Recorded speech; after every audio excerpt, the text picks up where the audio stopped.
महाराष्ट्राच्या राजकारणात एक अशी घटना घडली की ज्यानं सर्वांचंच मन सुन्न झालं. सुनेत्रा वहिनींनी आपला पती गमावला. जय आणि पार्थ पवारांनी आपले वडील गमावले. राष्ट्रवादीच्या अनेक कार्यकर्त्यांनी आपला नेता गमावला. माझ्यासोबत आज अशी एक व्यक्ती आहे की ज्यांनी आपला एक मित्र गमावलेला आहे. माझ्यासोबत आहेत राष्ट्रवादी काँग्रेसचे पार्टी अध्यक्ष सुनील तटकरेजी. तटकरे साहेब, स्वागत आहे तुमचं एबीपी माझामध्ये. आज विश्वास वाटतो तुम्हाला दादा आपल्यात नाही आहेत, आपण ज्या पद्धतीनं बोलतोय, वावरतोय, चर्चा करतोय? विश्वास तर वाटत नाहीच, पण त्यांचा आणि माझा हा जो हसरा चेहरा आहे, हे दीर्घकाळचं हास्य गेल्या 40 वर्षाचं जीवाभावाचं जमलेलं, जतन केलेलं, वाढवलेलं असं ते आहे. त्यामुळे निरागस पद्धतीचं हास्य जसं कसं असू शकतं, मोकळेपणाचा संवाद किती असू शकतो आणि मैत्री किती अतूट असू शकते, त्याचं उदाहरण म्हणजे हा फोटो आहे. बरोबर, आम्ही ती मैत्री अनुभवलेली देखील आहे. तुमचा आणि दादांचा, म्हणजे तुम्ही पहिल्यात मूळ काँग्रेसमध्ये होतात, अंतुलेंच्या जवळ होतात, त्यानंतर तुम्ही दादांच्या संपर्कात पहिल्यांदा कसे आलात, म्हणजे काय तो अनुभव आहे तुमचा? दादांच्या संपर्कात मी आलो खरा थेट 92ला मी जिल्हा परिषद अध्यक्ष झाल्यावर, पण त्यापूर्वी दादांचं नाव मी अनेक वेळेला राजकारणामध्ये ऐकलं. विशेष करून 91ला ते लोकसभेचे उमेदवार म्हणून उभे राहिले आणि 90च्या आसपास पुणे मध्यवर्ती बँकेचे ज्याला चेअरमन झाले, त्यावेळेला आपण म्हणाल त्याप्रमाणे एक महाराष्ट्रातला एक प्रभावी असा एक वर्ग होता की जो सातत्याने, म्हणजे मग अंतुले साहेब असतील, विलासरावजी असतील, अनंतराव थोपटे असतील, शंकरराव चव्हाण साहेब असतील, ही सारी मंडळींचं एक राजकारण महाराष्ट्रातील एक पवारसाहेबांच्या राजकारणातल्या विरोधातलं असं होतं. ज्यावेळेला दादा पुणे जिल्हा मध्यवर्ती बँकेचे चेअरमन झाले, त्यावेळेला विलासरावांच्याकडे मी होतो, तिथेच अनंतराव थोपटे आले आणि थोपटेने सांगितलं की त्यावेळेला दादांना एकरी नावाने शब्दात म्हणायचे, अजितना आम्ही अध्यक्ष करायला परवानगी दिली. विलासरावजी देशमुख साहेब म्हणजे महाराष्ट्रात दिले खान असणारं एक नेतृत्व, प्रगल्भ नेतृत्व, विचारवंत. सांगितलं, म्हणाले आता तुमचं काम झालं, आता तुम्हाला बँक ही परत ताब्यात घेण्याचा विषय तुम्हाला सोडावाच लागेल आणि लोकसभेच्या संदर्भामध्ये ज्यावेळेला तुम्ही सांगताय की त्यांनाच आम्ही उमेदवार देण्याच्या बाबतीमध्ये बोलणार आहोत, त्यावेळेला त्यांनी सांगितलं की आता याच्या पुढच्या कालावधीमध्ये तुम्हाला काँग्रेस म्हणून पुणे जिल्ह्यामध्ये काम करणे तुम्हाला विसरायला लागेल. हे विलासरावजींनी 90-91ला सांगितलं होतं. म्हणजे दादांच्यामध्ये काय पद्धतीचे गुण आहेत किंवा काय पद्धतीने ते राजकारण करू शकतात याचं भाकीत विलासरावजींनी 90-91ला केलं होतं. त्यावेळेला मी साक्षीदार होतो, कारण मी तालुका काँग्रेसचा अध्यक्ष होतो, जिल्हा युवक काँग्रेसचा अध्यक्ष. त्यावेळेपासून माझ्यासारख्याच्या मनामध्ये कुतूहल निर्माण झालं की एक तरुण नेतृत्व जे आज नुकतेच मध्यवर्ती बँकेमध्ये अध्यक्ष झालेत, पवारसाहेब मुख्यमंत्री होते, पण तो यांच्या बाबतीमध्ये विलासरावजींसारखा एक अनुभवी, प्रदीर्घ अनुभवी नेता ज्यावेळेला अशापैकीचं वक्तव्य करतात आणि जबाबदारीने करतात, आपल्या प्रमुख सहकार्यानं सांगतात, याचा अर्थ नक्कीच काहीतरी विशेष गुण असतील. पण मी 92ला जिल्हा परिषद अध्यक्ष होईपर्यंत काय त्यांच्या भेटीचा योग मला आला नाही. मी अध्यक्ष झालो त्यावेळेला सुधाकरराव नाईक साहेबांच्या मंत्रिमंडळामध्ये ते राज्यमंत्री होते. कृषी, फलोत्पादन वेगवेगळे विभाग दादांच्याकडे होते आणि म्हणून अध्यक्ष म्हणून मी त्यांना भेटायला गेलो. ती माझी तशी एक पहिली भेट. आणि त्यावेळेला ज्या पद्धतीने, कारण त्याच्या अगोदर मला खूप अनुभव होता म्हणजे माझ्या स्वतःच्या प्रशिक्षक कारकिर्दीचा नाही, स्वर्गीय वसंतदादा पाटील, बॅरिस्टर अंतुले साहेब, आदरणीय पवार साहेब, विलासरावजी देशमुख साहेब, सुशीलकुमार शिंदे साहेब, ज्या नेत्याने एक दिग्गजपणाने महाराष्ट्र चालवला, महाराष्ट्राच्या प्रशासनाचा एक वेगळी ओळख देशाच्या प्रशासनामध्ये ज्यांनी करून दिली, अशा सर्वच लोकोत्तर नेतृत्वाचा सहवास मला लाभलेला होता. त्यामुळे त्यांची प्रशासनावरची असलेली पकड हे मी अनुभवलेली होती.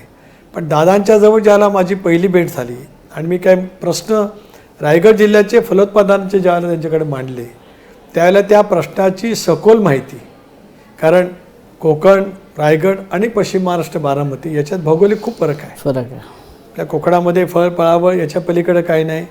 1 एकरचा जमीन सलग असेल, तिकडे 100-200 एकर जमीन सलग, अशा पैकीचं एक वेगळं भौगोलिक असतानासुद्धा फलोत्पादनाच्या बाबतीमध्ये विशेष करून काजू, आंबा, नारळ, सुपारी या बाबतीमध्ये त्यांनी जी काय माहिती सांगितली, मी कोकणातला असून जे मला माहिती नव्हतं ते त्यांनी सांगितलं, त्याला लक्षात आलं हे काहीतरी अजब रसायन आहे.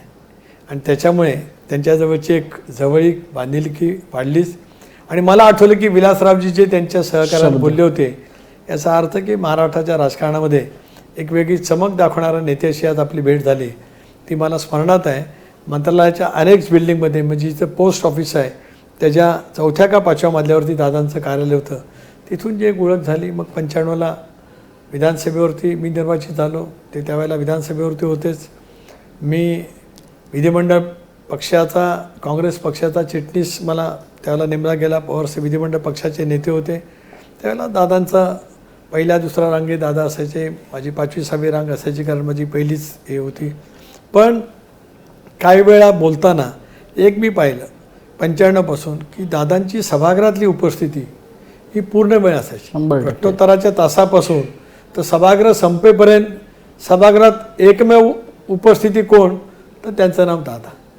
मग ते सत्तेमध्ये असोत किंवा विरोधी पक्षाच्या बाकावरत असोत, विरोधी पक्षनेते असोत किंवा साधे विधानसभा सदस्य असोत, त्याच्या वेळेला ज्या वेळेला पहिल्या टर्ममध्ये मी बोलायचो, कधी अर्थसंकल्पावर बोलायचो, कधी एखादी लक्षवेधी लागायची, त्यावेळेला इतर त्याला ते समोर बसून असायचे आणि जाताना बोलून सांगायचे की अतिशय उत्तम बोलणं झालं, ही मांडणी चांगली झाली, हे असं बोललं तर त्याचं आणखीन जास्ती प्रभावीपणाने होऊ शकेल, असं ते सांगत आले. आणि त्याच्यातून एक जवळकीचा, आपुलकीचा स्पर्श त्या ठिकाणी झाला. त्याच्यातून ती वाटचाल होत आली. पण सर्वात आठवण महत्त्वाची अशी आहे की त्या कालावधीमध्ये राष्ट्रवादी काँग्रेस पक्ष स्थापन झाला. मी राष्ट्रवादी काँग्रेस पक्षामध्ये सुरुवातीला गेलो नव्हतो. विधिमंडळ काँग्रेस पक्षाची बैठक झाली, त्याला माधवराव सिंधियाजी आले होते. टिळक भवनामध्ये आम्ही 17-18 आमदार जमजम राहिलो होतो. आणि त्या विधिमंडळ राष्ट्रवादी काँग्रेस पक्षाचा, विधिमंडळ काँग्रेस पक्षाचा नेता निवडायला 12 तास गेले. विलासरावजी पण ते म्हणाले ओसाडे गावची जहागिरी आणि तिथे कोण सरदार यांना नेमता येत नाही. त्यावेळेला मग थोपटे साहेबांची निवड झाली आणि मी विधिमंडळ काँग्रेस पक्षाचा खजिनदार झालो. आणि दुसऱ्या दिवशी इथल्या विधानभवनाच्या स्टेट बँकेच्या कार्यालयात थोपटे साहेब नेते आणि मी खजिनदार म्हणून आम्ही खातं पण उघडलं आणि मग काँग्रेसमध्येच राहिलं. नंतर पवारसाहेबांचा फोन आला, मी दिल्लीत साहेबांना भेटायला गेलो. अंतुले साहेबांनी संभाजीनगरमधून निवडणूक लढवण्याचा निर्णय घेतला. त्याच्यामुळे माझ्या मनात एक भावना तयार झाल्या होत्या. तर त्याच वेळेला पवारसाहेबांचा फोन आला. आदरणीय पवारसाहेबांनी मला दिल्लीमध्ये भेट दिली. दिल्लीमधल्या त्यांच्या 6 गुरुद्वारा रकाबगंज रस या बंगल्यामध्ये मी भेटलो. 1 तासभर माझी चर्चा झाली आणि मी साहेबांना विस्तृत सांगितलं की राजकारणामध्ये राज्याच्या मी अंतुले साहेबांच्या, विलासरावांच्या सोबत काम केलं. स्वाभाविकच त्यावेळेचं वातावरण काँग्रेस पक्षांतर्गत वेगळं होतं, आपल्याला सर्वांना ज्ञात आहे. त्यांनी मला सांगितलं मोठेपणाने, सुनील बिलकुल काही नाही, जे असेल ते यापूर्वी कळून गेलं, पुढच्या राजकारणात तो एक परिवाराचा असेल म्हणून काम करू. पण उठताना मला सांगितलं की तुझा पक्षप्रवेश लगेच घोषित करायचा नाही, तू मुंबईला जा, कोणाची तरी तुझी भेट होईल, ती भेट झाल्याच्यानंतर आपण घोषित करू, तुझा निर्णय घोषित करू. मी त्या दिवशी रात्रीच मुंबईला आलो, कारण सकाळीच भेट झाली होती. दुसऱ्या दिवशी माझ्या मोबाईलवरती फोन आला, मी अजित पवार बोलतो आहे. म्हणाले मला साहेबांनी तुम्हाला भेटायला सांगितलं आहे. तर म्हटलं मलाही साहेब म्हणाले की कोणाचा तरी फोन येईल. ते म्हणाले मला सांगितलं आहे. मी म्हटलं दादा मी येतो भेटायला. नाही म्हणाले तुम्ही कुठे असता. आता म्हटलं मनोहर आमदार निवास, मनोहर हे 105 रूम नंबर माझे आहे. मी म्हणाल तिथे येणार. म्हटलं दादा असं नको, मी आपल्याकडे येतो. नाही म्हणाले मला तुमची भेट घ्यायला सांगितले, तर मी तुमच्या रूमवरती येणार. मनोहराच्या 135 रूमवरती आले. जवळपास 1.5-2 तास दिलखुलास चर्चा झाली. मला त्यांनी सगळं राजकारणातलं विचारलं. त्यामुळे मी अंतुले साहेबांच्या सहवासात कधीपासून आलो, माझ्या वडिलांच्यापासून ते राजकारण सांगितलं. त्याच्यानंतरच्या कालावधीमध्ये त्या ठिकाणी बोललो.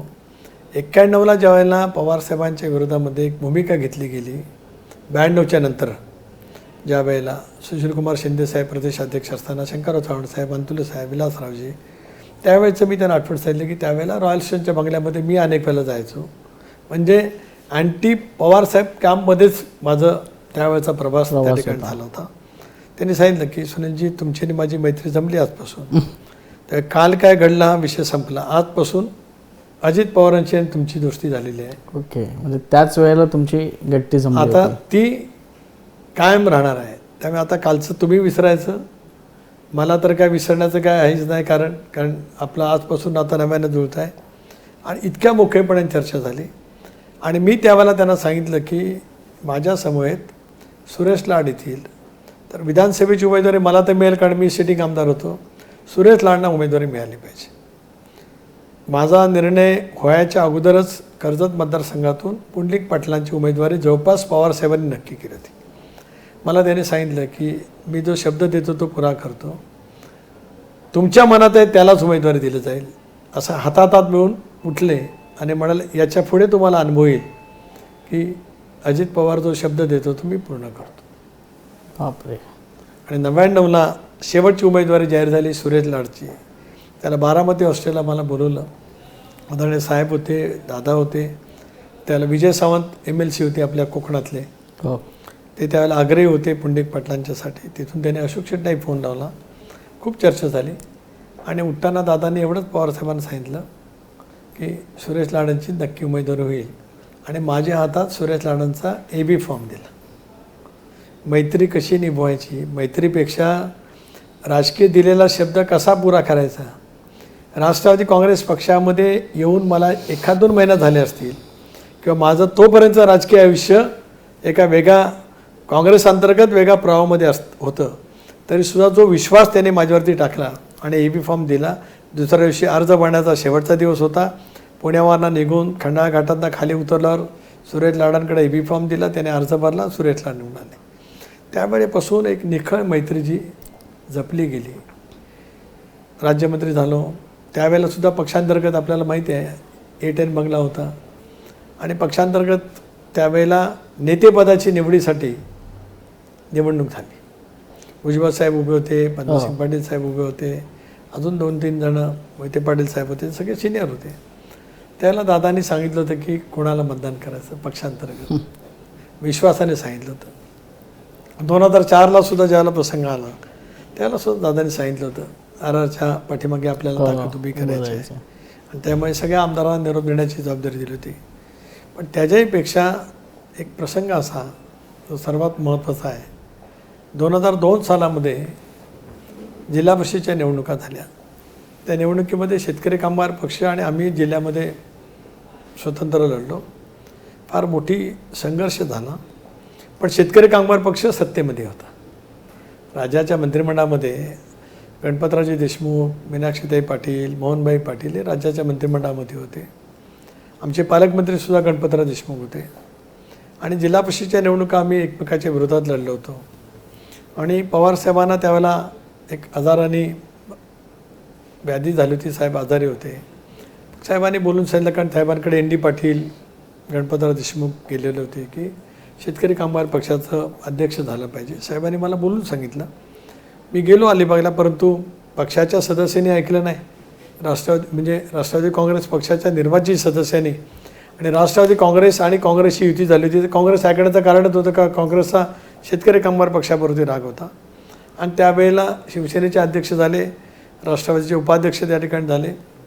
तिथेच मी अलिबागला म्हटलं होतं की कदाचित पक्षाचा आदेश मी पार पाडू शकलो नाही आणि माझी अलिबागला मंत्री म्हणून शेवटची फेरी असेल.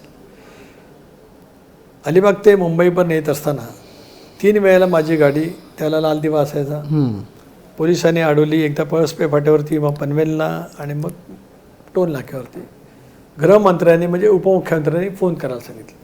भुजबळ साहेब त्याला उपमुख्यमंत्री. पळसपेला मी फोन टाळला. मग परत पनवेलला पोलिसांनी गाडी थांबवली, कारण होम मिनिस्टरचा निरोप म्हणजे थांबवणारच. शेवटी टोल नाक्याला गाडी थांबवली. मग मी भुजबळ साहेबांना फोन केला. ते म्हणाले, सुनील तुझा राजीनामा मागण्यात आलेला आहे आणि राजीनामा पाहिजे. म्हटलं साहेब मी प्रवास करतो आहे, आता आहे तिथून फॅक्स कर. भुजबळ साहेबांना जे आदेश दिले होते त्याप्रमाणे त्यांनी मला सांगितलं. मी म्हटलं आता प्रवासच आहे, खाडी पुलावरती आहे, मी पोचल्याच्यानंतर देतो. A10ला पोचेपर्यंत तिथे त्याला खोडके भुजबळ साहेबांचे PA होते, तिथे आलेलेच होते. त्याला मी दादांना फोन केला की असं पक्षाने माझा राजीनामा मागितलेला आहे. ते होते सातारा जिल्हा परिषद अध्यक्षाच्या निवडीसाठी. आणि त्या दिवशीच होते पारचा वाढदिवस असेल. ते म्हणाले आज वाढदिवस आहे, सकाळी 7 वाजता पोचतो, त्या विचलित होऊ नको आणि राजीनामा काही देऊ नको. पण मी शेवटी उपमुख्यमंत्री राजीनामा मागितला, तयार होता असतो दिला. 7 वाजता A10 बंगल्यावरती आल्या त्यांनी मिठी मारली.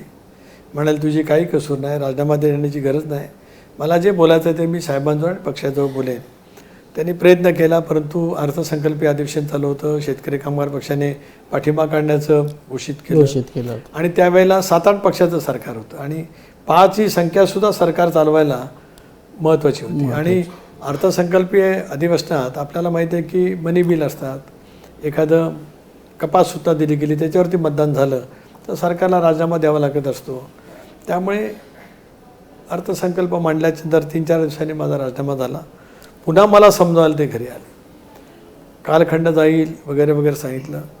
मी केले ते चूक केले का बरोबर केले याच्यासाठी पक्षाने एक समिती नेमली.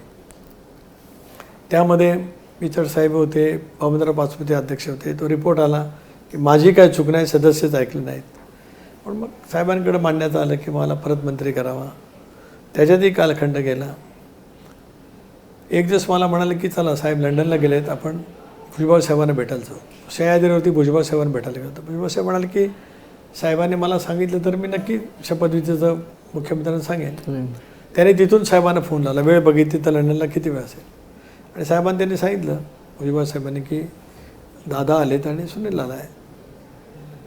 तर मग दादा बोलले साहेबांशी की आता ह्याचा काय चूक नाही, आपल्या कमिटीने अहवाल दिला, याला मंत्री केला पाहिजे. साहेबांनी तिथून सांगितलं आणि दुसऱ्या दिवशी माझी शपथ झाली. त्या दिवशी शेका पक्षाच्या मंत्र्यांनी राजीनामा दिला. ते सगळं नाट्य काय झालेलं तुम्ही त्या ठिकाणी पाहिलं.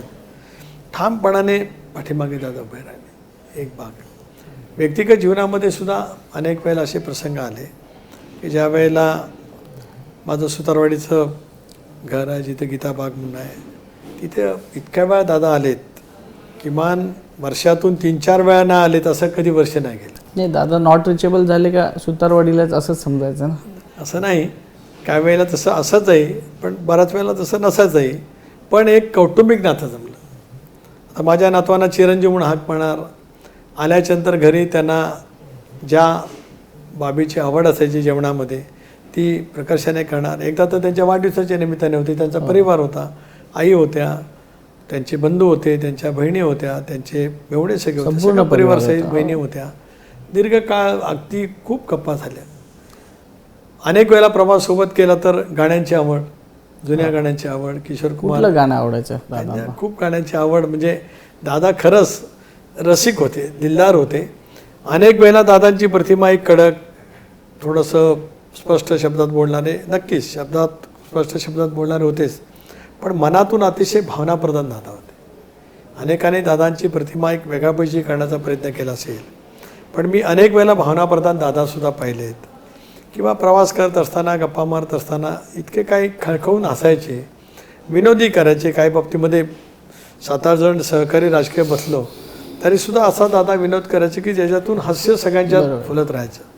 इतक्या काही असंख्य आठवणी आहेत की ज्याच्यातून.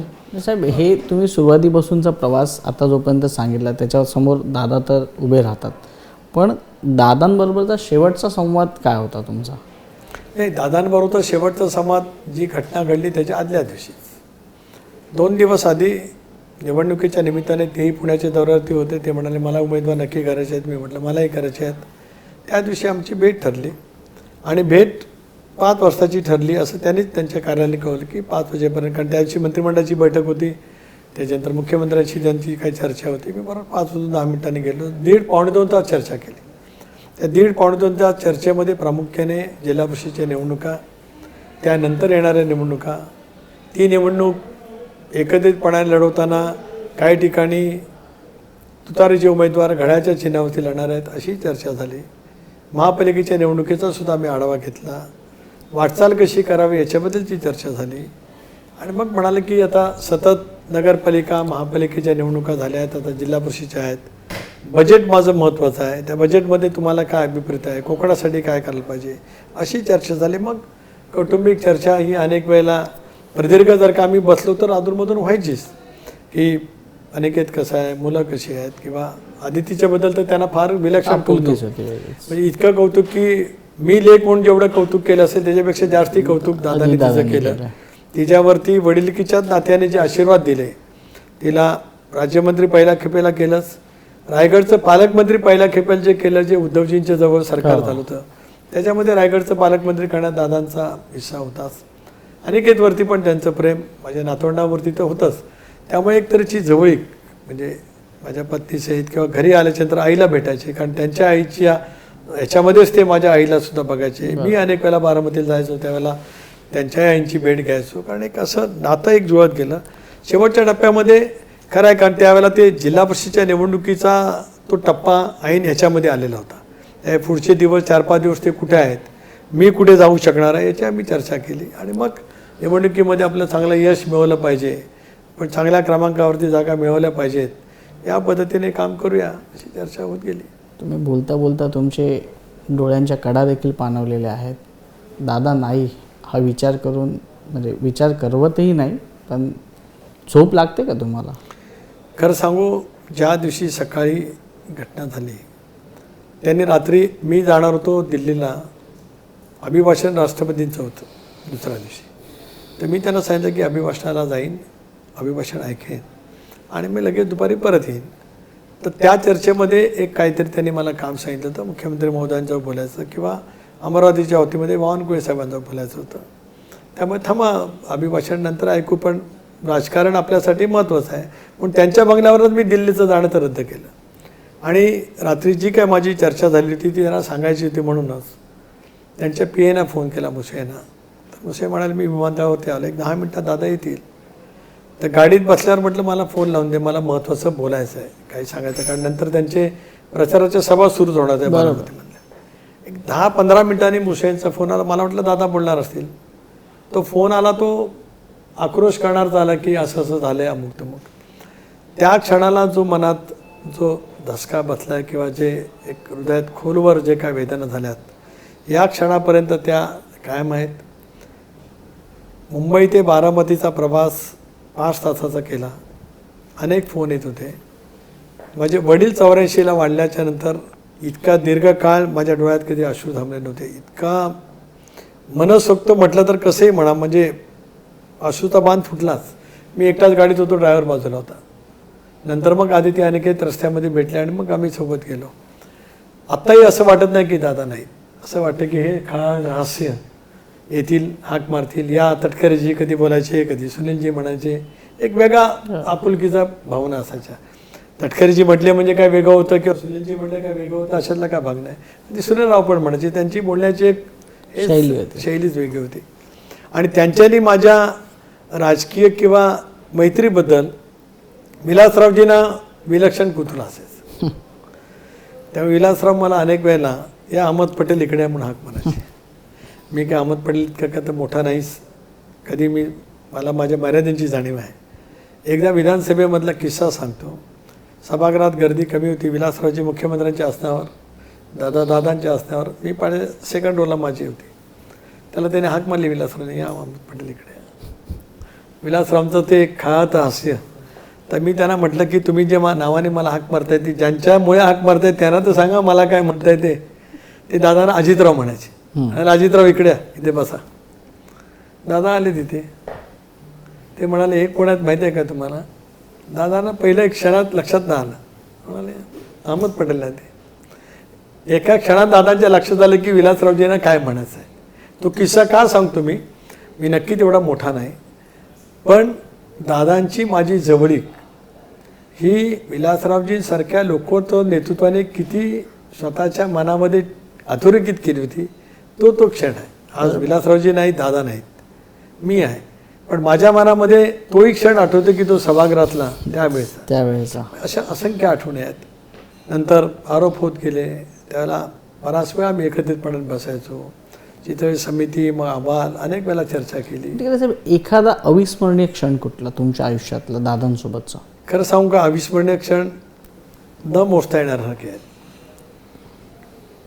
3-3, 4-4 तास केलेला प्रवास, काही वेळेला विमानातला केलेला प्रवास, हा राजकीय निर्णय घेत असतानाचा आठवणी आहेत. 19 सालामधल्या सुद्धा आठवणी आहेत. त्याच्या अगोदर 14पासूनच्या सत्ता गेल्याच्या नंतरचा आहेत. मी प्रदेशाध्यक्ष झाल्यावर राज्यभर दौरे काढले.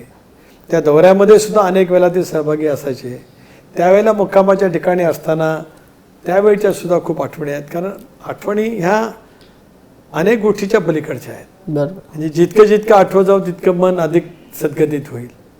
आता माहीत हे सत्य आहे, सत्य पचवता येत नाही, पण तरीसुद्धा त्याला समोर जाऊनच ते आता जबाबदारी त्याच्यावरही राजकारण सुरू झालेलं आहे आणि त्या राजकारणातले विलन पहिल्या क्रमांकावर तुम्हीच आहात. तर हे एवढं सगळं केल्यानंतर, एवढ्या सगळ्या आठवणी असल्यानंतर अशा पद्धतीचे पुन्हा एकदा आरोप होतात, तेव्हा काय प्रतिक्रिया तुमची? हे कसं आहे, त्या आरोपाची दुसरी बाजू अशी की मी विलन आहे हे आरोप करताना मी दादांच्या निकटचं आहे हे सुद्धा न कळत त्या ठिकाणी होत असतं. बरोबर. बघा 2009ला राष्ट्रवादी काँग्रेस पक्षाने चांगलं यश मिळवलं होतं आणि माझ्या मेघदूत बंगल्यावरती आमदारांची बैठक झाली की दादांना उपमुख्यमंत्री करावं. त्याच्या अगोदरपासून माझ्यावरती लेबल होतं दादांचा. अनेक वेळेला पक्षांतर्गत कधीतरी गप्पा गोष्टी करताना सुद्धा उल्लेख व्हायचा, टोमणे मारत, काही वेळेला चांगल्या पद्धतीने व्हायचा, काही वेळेला वेगळ्या पद्धतीने व्हायचं, पण ती राहतच राहिली. त्यात काही शंकाच काही कारणच नाही त्या ठिकाणी. अशा वेळेला तुम्हाला सांगतो मी एक किस्सा. ज्या दिवशी त्यांनी उपमुख्यमंत्री पदाचा राजीनामा दिला 2013मध्ये, त्यांच्यावरती खूप आरोप वाढत गेले. त्याशी सकाळीच त्यांनी मला फोन केला की कुठं आहे, तर म्हटलं मी अलिबागला निघालो. तर म्हणाले पहिल्यांदा घरी 7:15 मी घरी गेलो आणि घरी गेल्याच्यानंतर त्यांनी मला सांगितलं की मी आज राजीनामा देणार आहे, इतके आरोप होतात, काय बोललं जात नाही. तर त्यावेळेला म्हणाले मी अजून आईलाही सांगितलं नाही, बहिणींचं नाव घेतलं त्यांनाही सांगितलं नाही, कोणाला सांगितलं नाही, फक्त तुम्हाला सांगतो कोणाला बोलायचं नाही. मी त्यांना विनंती केली की असं नाही दादा, मी वयाने जरी मोठा असला तरी तुमच्या पायाला हात लावून सांगतो की तुम्ही साहेबांच्या कानावर घातलं पाहिजे. राजीनामा तुम्ही ज्या वेदनेने देताय ती बाब सत्य आहे, पण माझ्या सांगण्याचा मतितार्थ असा आहे की त्या दिवशी संध्याकाळी त्यांनी प्रेस कॉन्फरन्स घेऊन मंत्रालयामध्ये राजीनामा दिला, पण राजीनामा देणार आहे त्यांच्या मनातलं त्यांनी सांगितलं कोणाला तर ते सुनील तटकरे. हा विश्वास एका दिवसात नाही कमवता येत. दादांसारखं सर्वस्पर्शी नेतृत्व, सर्व क्षेत्रातलं जाणकार, ज्यांच्या घरामध्येच त्यांनी राजकारण पूर्णपणाने अनुभवलं, त्यांनी आपल्या सहकार्याच्यावरती एवढा विश्वास ठेवणं माझ्यासारख्यावरती, मला असं वाटतं माझ्या आयुष्यात मी काय कमवलं, तर माझ्या आयुष्यात मी एवढंच कमवलं की दादांचा विश्वास, की आपण जे म्हणू किंवा आपल्या मनातल्या ज्या भावना, आमचं दोघांचं इतकं ट्युनिंग होतं की त्यांना काय वाटतं ते मला सहज कळू शकायचं, मला नेमकं काय वाटतं ते त्यांना मी न बोलता अवक्त्य जरी असलो, व्यक्त नाही जरी झालो तरी त्यांना ते समजायचं. इतकी आमचं ज्यावेळेला ट्युनिंग जमलेलं होतं. त्याच्यातून स्वाभाविकपणाने आम्ही 2023ला निर्णय घेतला, तो सामुदायिक घेतला. अगोदरपासूनच 19ला सुद्धा किंवा 14पासूनच 16-17पासूनच अनेक क्षण घडले की त्यावेळेला एक आमच्या मैत्रीची परीक्षा करणारे अनेक क्षण होते. स्वाभाविकपणाने ज्या वेळेला असं दुर्दैवी अपघाती निधन होतं त्यावेळेला माझी एक बांधिलकी आहे, शेवटी आहेच. एकही जागा दादांनी परिश्रमपूर्वक निवडून आणल्या. लोकसभेच्या निवडणुकीमधला पराजय, विशेष करून वहिनींचा पराजय असेल, मी निवडून आलो त्यावेळेला मी मतमोजणी केंद्रात होतो. मला आठवतं 3:30-4 वाजता मतमोजणी संपत आली होती. मी त्यांचा म्हणजे माझ्याकडे फोन नव्हता, कारण मी मतमोजणीच्या वरती बसलो होतो. निवडणूक अधिकारी जिल्हाधिकारी बाजूला होते आणि काय सांगत आलं की दादांना बोलायचं आहे. त्याने माझं अभिनंदन केलं, पण त्यावेळेला मला समजलं होतं की बारामतीमध्ये आपला पराजय झाला. क्षणभर मला काय बोलावं ते समजलं नाही, पण त्याने माझं अभिनंदन केलं.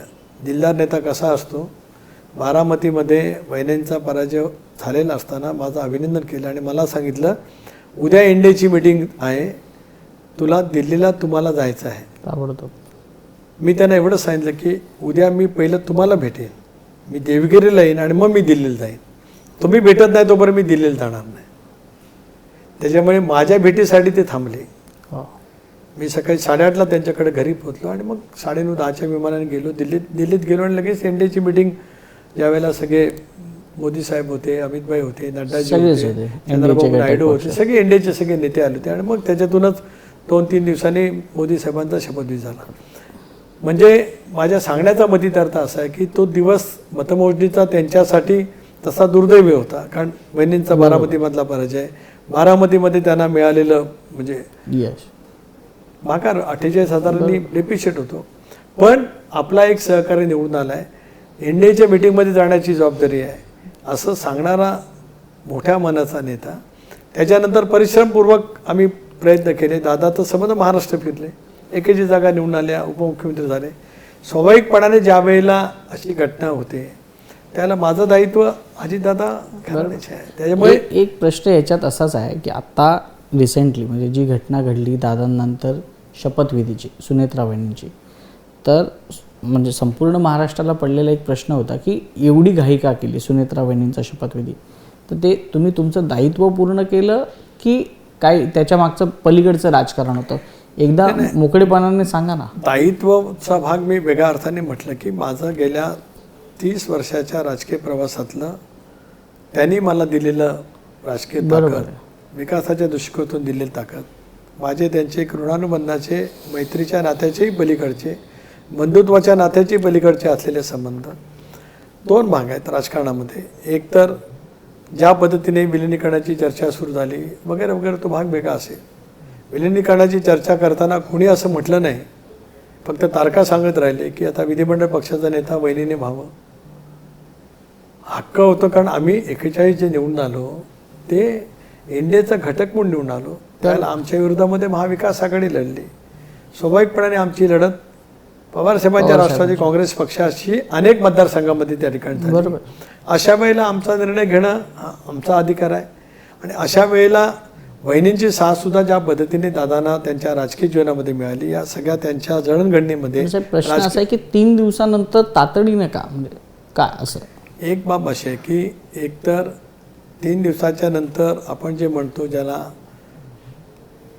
विधी किंवा सुतक आपण असे म्हणत असतो, ते 3 दिवसाच्या नंतर त्यांचे धार्मिक विधी संपल्यावर संपलेले होते, एक भाग. आणि मग इतरही काही राजकारणी घडामोडी घडू शकतात, नसतात, हा भाग वेगळा असतो. काय नेमकं? नाही, एक कसं आहे की आता त्या काळाच्या ओघामध्ये स्पष्ट होत राहतील की नेमका काय होऊ शकत होते, काही नाही. अशी एक चर्चा आहे की तुम्हाला सगळ्यांना भीती होती की पवार साहेबांकडे हा पक्ष ताब्यात जाईल अशी. एक बाब असा आहे की 23ला आम्ही निर्णय घेतला, त्यावेळेला मतमतांतर व्यक्त झाली, तरी पण बहुतांश आमदारांनी साथ दादांना दिली. बरोबर. त्यानंतरच्या लोकसभेच्या निवडणुकीमध्ये आमचा झालेला पराजय, विधानसभेला तर आम्ही 5-7 जागांच्या पलीकडे जाणार नाहीत अशीच सगळेजण आपापली मतं व्यक्त करत होते. आमच्यातले काही सहकारी पुन्हा घेण्याचा प्रयत्न झाला, पण दादा ठाम राहिले, अढळ राहिले. विश्वास त्यांचा स्वतःच्या कर्तव्यावरती होता की पुन्हा महाराष्ट्र आपण फिरू, एक पुन्हा नवीन करू. मी ज्या वेळेला आम्ही राष्ट्रवादी काँग्रेस पक्ष म्हणून एनडीएचे घटक झालो, त्याला प्रदेशाध्यक्ष म्हणून मी अजित पर्व असं मी त्या पर्वाला, त्याच्यावर सुद्धा खूप टीका टिप्पणी झाली. अजित पर्व मी म्हणतो याचा अर्थ माझ्या मनात दुसरं काहीतरी वेगळं आहे. नाही, दादांची कार्यक्षमता, त्यांचं संघटन कौशल्य, पराकुटीची त्यांची मेहनत, विलक्षण काम करण्याची त्यांची हातोटी, प्रशासनाचा वर्तव, खूप नवीन पर्व सुरू झालं असं मी म्हटलं, त्याच्यात काही गैर नव्हतं. त्यावेळेला सुद्धा टीका टिप्पणी झाली. राजकारणामध्ये अनेक वेळेला काही गोष्टी, त्यावेळेला जर का आम्ही तो 23चा निर्णय त्या विशिष्ट तारखेला घेतला नसता तर तो आम्हाला कधी करता आला असता का? तर नसता करता आला. म्हणून राजकारणामध्ये सुद्धा एक टायमिंगला महत्त्व आहे. आता त्या टायमिंगच्या पाठीमागे नेमकं काय कारण मीमांसा आहे, काय राजकारण वेगळं आहे का, काय आहे, आज का मी बोलू इच्छित नाही, कारण टप्प्याटप्प्याने अनेक गोष्टी स्पष्ट होतील. कालच आम्ही निर्णय घेतला की 26 तारखेला राष्ट्रीय कार्यकारिणी बोलवायची, वहिनींची राष्ट्रीय अध्यक्षपदाची नियुक्ती त्या ठिकाणी जी आता औपचारिकता राहिली, पण ती औपचारिकता पक्षाच्या घटनेप्रमाणे पूर्ण करावी लागते, ती त्या ठिकाणी मी पूर्ण करणार. पण जे केलं त्याच्याबद्दल टीका टिप्पणी जरी झाली असेल, घाई झाली की काय झालं, त्याच्याबद्दलची उत्तरं काळाच्या या ओघामध्ये नक्कीच राज्यातल्या जनतेला मिळतील. जरूर माझ्यावरती टीका झाली, प्रफुल्लबाईंच्यावरती झाली की आम्ही विलन आहोत, या सगळ्या घडामोडीच्या पाठीमागे आम्हीच आहोत वगैरे वगैरे. आज का मी भाष्य करत नाही, कारण मी आज एक संमिश्र भावनेमध्ये आहे. गेल्या 5-6 दिवसात, 10-12 दिवसामध्ये मी मुलाखती दिल्या, त्या माझ्या सगळ्या मुलाखती त्या राजकीय होत्या. आज वैभवजी मी तुमच्याशी बोलतो आहे तर दादांचा 35 वर्षाचा एक जीवाभावाचा सहकार्य म्हणून बोलतो आहे. माझ्या मनात खूप आहे. राजकीयदृष्ट्या ज्यावेळेला मी बोलत असतो त्यावेळेला त्या गोष्टी आपोआपच विसरायला लागतात, पण आज माझ्या मनात राजकारण आहे, हृदयात राजकारण आहे. आज माझ्या मनात त्यांचा निखळ मैत्रीचा एक झरा आहे. पण ज्या मैत्रीची साथ मला मिळाली, आज मी जो या राजकीय स्थितीपर्यंत पोहोचलो, त्याच्यात त्यांचा जो मोलाचा सिंहाचा जो काय वाटा आहे, त्यांचा सहभाग आहे, त्यांची पाठिंबा देण्याची त्यांची जी पद्धती आहे ती आज माझ्या मनामध्ये खूप एका वेगळ्या पद्धतीनेच आहे. 100% आम्ही ते बघतो आणि अनुभवले देखील आहे.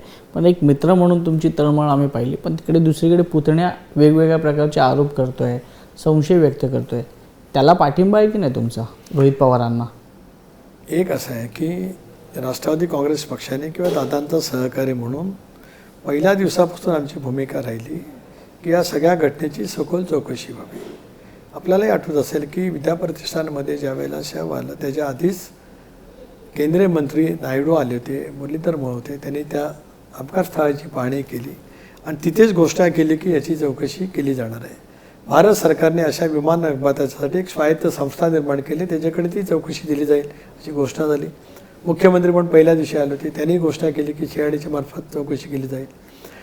आम्ही सतत सांगत आलेलो आहोत, मागणी केली आहे. आज तर आम्ही CBI चौकशीची मागणी मुख्यमंत्र्यांच्याकडे केली.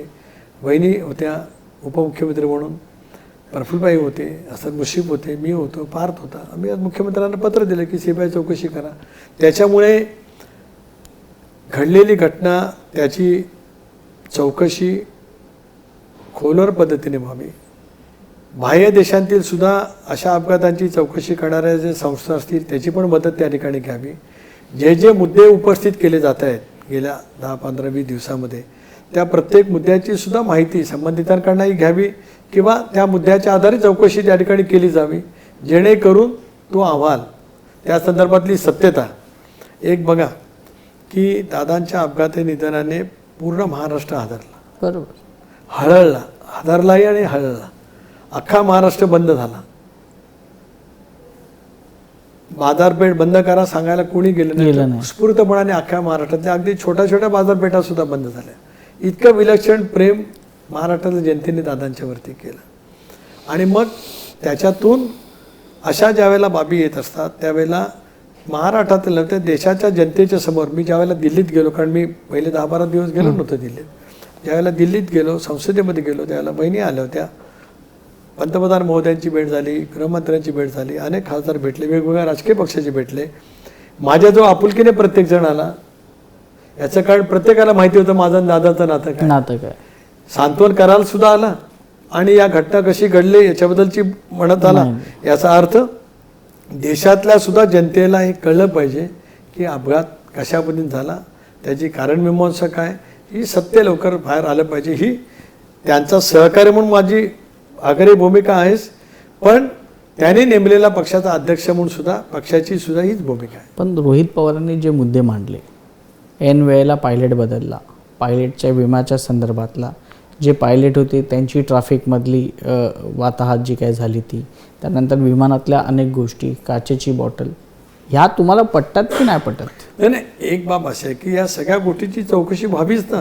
नाही, चौकशी होईल, पण तुम्हाला वैयक्तिक काय वाटतं आपल्या मित्रांबद्दल? दोन बाबी वैभवची ह्याच्यात आहेत. कोण काय मुद्दा उपस्थित करतं म्हणून ते मला पटतात की नाही हा भाग आला इथं राहतो. दादांचा दुर्दैवी अपघाती निधन ही काय राजकीयदृष्ट्या मांडणी करण्याचा तो प्रश्न नाहीच आहे. हा प्रश्न अख्ख्या महाराष्ट्राचा आणि देशाच्या सुरक्षेचा पण आहे आणि ज्या पद्धतीने जी घटना घडली त्याच्याबद्दलची सत्यता जनतेच्या समोर येणं अत्यंत आवश्यक आहे. म्हणून त्यांनी जे काय मुद्दे उपस्थित केले असतील त्या मुद्द्यासही चौकशी व्हावी. त्याच्यात दुमत असण्याचं काय कारण आहे? हे समर्थनच आहे आपलं. एक बाब अशी आहे की पहिल्या दिवसापासूनच आमची भूमिका राहिली की सखोल चौकशी व्हावी. ज्या वेळेला तपास यंत्रणा तपास करतात अशा लोकोत्तर नेतृत्वाच्या अपघाती निधनाच्या दादांसारख्या महाराष्ट्रासाठी समर्पित भावनेने काम केलेल्या नेतृत्वाच्या त्याची सखोल चौकशी आलीच पाहिजे. त्याचे मांडले गेलेले जे जे काय प्रश्न असतील त्यांनी एकट्याने मांडले असतील, अनेकांनी शंका वेगवेगळ्या उपस्थित केल्या असतील, त्या सगळ्या शंकांसहित तपास त्या दिशेने व्हावा जेणेकरून त्या शंकांची सुद्धा उत्तरं त्याच्यात आली पाहिजेत आणि त्याच्यावरती सत्य आले पाहिजे. या शेवटी घडलेल्या घटना नेमकी त्याच्यातली सत्यता काय, आपण म्हणतो त्याप्रमाणे पायलटचा काय उशीर, बदलला कधी गेलं, काय गेलं असेल, त्या सगळ्या बाबी त्या चौकशीमध्ये यायलाच पाहिजेत आणि त्याची उत्तरं सखोलपणाने असली पाहिजेत. ही तर मागणी आहेच. एक शेवटचे 2 प्रश्न मी तुम्हाला विचारतो, कारण का आपण विलिनीकरण तुम्हाला का नको आहे? आम्हाला नको असं मी कधी म्हटलं आहे. तुमच्या आमदारांमध्ये बऱ्यापैकी नाराजी आहे की पुन्हा एकदा सुप्रिया सुळे किंवा शरद पवारांसोबत नाही जायचं. नाही असा भाग एक सूर असा आहे आहेच की- ना. नाही, दोन बाबी आहेत. विलिनीकरणाला विरोध असं मी कधी म्हटलंच नाही. पण समर्थन पण ऐका असं ना, कधी ऐका म्हणाला ना, ऐका ना. दादा असताना दादाने घेतलेल्या प्रत्येक निर्णयाची अंमलबजावणी करणं हे माझं कर्तव्य मानत आलो आणि त्या पद्धतीने मी करते आलो. दादा असताना विलिनीकरणाची चर्चा कुठपर्यंत गेली होती दादांना आणि जे बाकीचे सहकारी सांगतील त्यांना माहिती. दादा नसतानाची निर्माण झालेली परिस्थिती वेगळी आहे. विलिनीकरणाची चर्चा ज्या पद्धतीने पहिल्या दिवसापासून सुरू केली ती बाब आम्हाला सर्वांनाच क्लेशकारक वाटली. सर्वांनाच कारणही नव्हतं ना, त्यावेळेला अंत्यविधी झालेले नव्हते. पण मग घाई का नाही असं कोणाच्याकडनं वाक्य आलं की बहिणींना नेता करा म्हणून. भाग वेगळा आला. दुसरा भाग असा आहे की यथावकाश आता त्या बाबतीमध्ये आता वहिनी अध्यक्ष होती, राष्ट्रीय अध्यक्ष, त्याच्यानंतर काय प्रस्ताव आला तर येईल तो, मग कशा पद्धतीने मांडावा तो ज्यांनी त्यांनी ठरवायचा आहे. लिखित स्वरूपामध्ये मांडावा का चर्चेच्या माध्यमातून मांडावा की कोणाजवळ चर्चा करावी हा त्यावेळेला प्रश्न येईल. त्यामुळे विलिनीकरणाला हो की नाही हा बोलण्याचा आता तो क्षणच नाही आहे. म्हणजे जर आता सुनेत्रा वहिनी जर पार्टी प्रेसिडेंट झाल्या तर शरद पवारांच्या पक्षाकडून अधिकृतरित्या प्रस्ताव आला त्यावर नंतर चर्चा होणार असं स्वाभाविकच आहे ना. त्याविषयी चर्चा कशी होऊ शकते. तो आल्याच्या नंतर चर्चा बहिणीसुद्धा जसं दादासुद्धा प्रमुख सहकाऱ्यांशी बसून अनेक चर्चा करत असतील. यावेळेला सुद्धा त्यांनी योग्य वेळेला त्यांना म्हटली असती त्यावेळेला चर्चा नक्कीच ते केली असती, कारण ते लोकशाही मानणारे एक प्रमुख नेते होते. आणि सर्वाधिक तुम्ही बघा की दादांचा शेवटचा जो फोन त्या विमान अपघाताच्या काही मिनटं आधीचा झाला तो फोनसुद्धा सांगतोय की सर्व समाजाला सोबत घेणार नाही. बरोबर. राज ठाकरेंच्या बाबतीमध्ये माझी मतमतांतर असतील, पण राज ठाकरेंनी एक सांगितलं की अजितदादा एक नेता असा आहे की जातपात धर्म याच्या पलीकडचा नेता आहे. हे दादांचं वैशिष्ट्य महाराष्ट्राने देशाने अनुभवलेलं त्या ठिकाणी. आणि त्याच्यामुळे स्वाभाविकपणाने तसे ज्या वेळेला बाब येईल त्यावेळेला एकत्रितपणे बसून चर्चा होऊ शकते. पार्टी प्रेसिडेंट म्हणून मी तुम्हाला विचारतोय, प्रस्ताव जर उद्या आला तर पार्टी प्रमुख आणि एक जुने सहकारी म्हणून तुमची भूमिका काय असेल विलिनीकरणाबाबत? प्रस्ताव आल्याच्या नंतर त्या प्रस्तावामध्ये नेमकं काय असेल मला माहीत नाही. काय चर्चा पूर्वीच्या झाल्या असतील को कल्पना नाही. समीकरणं बदलल्याच्या नंतर आणखीन वेगळं काय येईल तर ज्या वेळेला येईल त्यावेळेला बघू. आज काय त्याच्यामध्ये काय वेगळं वाटण्याचं काही कारण येतच नाही ना. आज माझ्यासारख्याची एक जबाबदारी आहे की ज्या तळमळीने ज्या प्रखर राजकीय इच्छाशक्तीने कठोर परिश्रमातून दादाने संघटन उभं केलं आहे. खरं पक्षाच्या संघटनेमधल्या उभारणीमध्ये त्यांचं योगदान 99% आहेच, पण त्यावेळेला ते एका वेगळ्या भूमिकेतून ते पक्षाला ताकद आणि शक्ती देत होते. राज्यातल्या कानाकोपऱ्यातल्या प्रत्येक तालुक्यातला कार्यकर्ता त्यांना माहिती होता. त्याच्यामुळे त्यांच्यामुळेच अनेक नवीन नवीन आमदार झालेले आपल्याला पाहायला मिळू शकतात. ती दादांनी सुचवली नावं त्या कालावधीमध्ये असायची. मी पाहिलं ना, 9ला पण मी पार्लमेंटरी बोर्डात होतो, 4लाही होतो, 14ला तर मी अध्यक्ष असतो, 19ला काय मी पाहिलेलं आहे. तर अनेक नवीन जे चेहरे आले ते त्याच्यातले बहुतांश चेहरे दादानीच निवडलेले चेहरे आहेत. अशा वेळेला आज माझी जबाबदारी आहे की दादांच्या नंतर वहिनींनी सूत्र हातात घेतल्यावर त्याच निष्ठेने त्याच ठामपणाने त्यांच्या पाठीमागे उभं राहणं, पक्ष संघटन मजबूत करणं यालाच माझ्या सरकारचं प्राधान्य राहील. ज्या पद्धतीने विलिनीकरणाची चर्चा सुरू झाली असं नाही वाटत आहे की शरद पवार गटाच्या आमदारांना खासदारांना NDAमध्ये सामील होण्याची घाई लागली? एक असं आहे की आपण माझी मुलाखती पाहिल्या असतील दादांच्या या दुर्दैवी अकाली निधनाच्या नंतर की आम्ही भारतीय जनता पक्ष प्रणित NDAमध्ये आहोत. पक्षात विभाजन का झालं? आम्ही NDAमध्ये गेलो म्हणून झालं. NDA म्हणजे कोण? भाजपबरोबर गेलो म्हणून जाहीर झालं. मग आता विलिनीकरणाच्या नंतर भाजपबरोबर ती येण्याची तयारी आहे की नाही असा मी प्रश्न गेल्या 15-20 दिवसात अनेक वेळेला विचारला. आता त्याचं उत्तर अजूनही आलं नाही. ते तर महत्त्वाचं द्यावंच लागेल ना, कारण पक्षामध्ये प्रभाव 14 पासूनच होता भारतीय जनता पक्षावर जावं. आणि ते दादानी बऱ्याच वेळेला प्रकाशाने मांडले, पक्षाच्या कोर ग्रुपमध्ये वरिष्ठ पातळीवरती मांडले, 19ला सुद्धा मांडलं दादानी. दादांची स्वच्छपणाची भूमिका होती की राज्यात स्थिरता आणायची असेल, विकास करायचा असेल तर भारतीय जनता पक्ष आणि आपण सरकार बनवलं पाहिजे, केंद्र सरकारची साथ आपल्याला पूर्णपणाने मिळेल असं शेवटच्या टप्प्यापर्यंत दादा त्यावेळेला बोलत आले होते. तेव्हा नाहीच. आता आपण म्हणताय की मला खलनायक तर 19ला सुद्धा दादाने शपथ घेतली, त्यावेळेला सुद्धा आमच्याकडे बोटं दाखवली गेलीच होती. आता ते अपरिहार्य ज्या वेळेला तुम्ही एखादी जवळीक घेऊन एखाद्या बाबी घडत असतात त्यावेळेला अशापैकी टीका होणं राजकारणामध्ये तुम्ही ती सहन केलीच पाहिजे. जमा आहे तशी अशी बाजू असू शकते. त्यामुळे त्या बाबतीमध्ये मला काय कधी वैषम्य वाटलं नाही. मला ठीक आहे म्हटलं जातं तर जाऊ द्या, पण त्याची उत्तर शेवटी काळाच्या ओघात आपोआपच मिळत असतात. प्रत्येक गोष्टीची उत्तरं दिलीच पाहिजेत अशातला का भाग नाही. योग्य वेळेला आपोआप कळतच असतं की नेमकं हे केलं ही चूक का बरोबर का त्याचे उत्तर आहे. राज्यसभेच्या खासदाराबाबत सध्या चर्चा सुरू झालेली आहे. सुनेत्रा वहिनींच्या जागी कोण जाणार? अनेक नावं चर्चेत येत आहेत. तुमचे माध्यम सल्लागार आहेत, त्यांचं पण मध्येच नाव सुरू झालेलं आहे. नेमकं काय चाललंय पक्षात? त्यांच्या नावाची चर्चा कधीच झालेली नाही, होण्याचं काही कारण नाही. कारण मला माहीत नाही की कुठेही चर्चा सुरू झाली. कधी या बाबतीमध्ये चर्चा त्या बाबतीमध्ये झालेली नाही. कारण का माध्यमांमध्ये सध्या चर्चा सुरू झालेली आहे. आता माध्यमांमध्ये कोण कशासाठी चर्चा सुरू करतं, आम्हाला बदनाम करण्यासाठी कोण करते की का, अनेक काय काय त्याचे कंगोरे असू शकतात. बरोबर. काय त्याच्यामध्ये काय ज्या बाबीचा विचारच कधी पक्षात झाला नाही किंवा चर्चेला कधी आला नाही तर काय प्रश्न नाहीच आहे. पहारसारखं एक तरुण नेतृत्व जेही काम करतो तेही त्या परिसरामध्ये कशाप्रकारे काम करू शकतील बहिणींच्या समेत, या दृष्टिकोनातूनच आमचा पुढच्या कालावधीमध्ये विचार त्या ठिकाणी राहील. कारण शेवटी एक नवी पिढीला सुद्धा काहीतरी ना काहीतरी राजकारणामध्ये तुम्हाला आणावं लागत असतं, त्यांच्यावरती जबाबदारी द्यावी लागत असते. जबाबदारीने ते सुद्धा काम करतील याच्यात कोणाच्या मनामध्ये शंका असते काही कारण नाही. काही बाबतीमध्ये मार्गदर्शन करावं लागत असतं. ती भूमिका घेऊनच आम्ही पुढची वाटचाल करू. तटकरे साहेब, तुम्ही दादांच्या आठवणी सांगितल्या आणि दादांच्या आठवणींमुळे जे काही आपल्या डोळ्यासमोर चित्र उभं राहिलं ते सगळं आपण पाहिलं किंवा आपल्या दोघांच्याही लक्षात आहेत. महाराष्ट्राने देखील आज ऐकलं आहे. त्याचबरोबर तुम्ही महाराष्ट्रात तुमच्या राष्ट्रवादी काँग्रेसची आगामी दिशा काय आहे हे देखील सांगितलेलं आहे. त्याबद्दल तुमचे खूप खूप आभार. आणि दुसरा गोष्ट म्हणजे राजकीयदृष्ट्या विलिनीकरणाचा आता प्रस्ताव तुमच्याकडे येतो आहे की नाही येत आहे, आणि समोरचा पक्ष हा NDAमध्ये सहभागी होणार आहे की नाही होणार, ही सगळी जरतरची उत्तरं ही येणाऱ्या काळातच स्पष्ट होतील. आमच्याशी संवाद साधला त्याबद्दल तुमच्या मनापासून आभार. दादांच्याबद्दलच्या भावना मला व्यक्त करण्याची संधी दिली आणि महाराष्ट्रभर आमच्या मैत्रीचे अनेक कंगोरे मला आपल्यामार्फत त्या ठिकाणी बोलता आले, त्याबद्दल आपले आभार. धन्यवाद. ABP माझा, उघडा डोळे बघा नीट.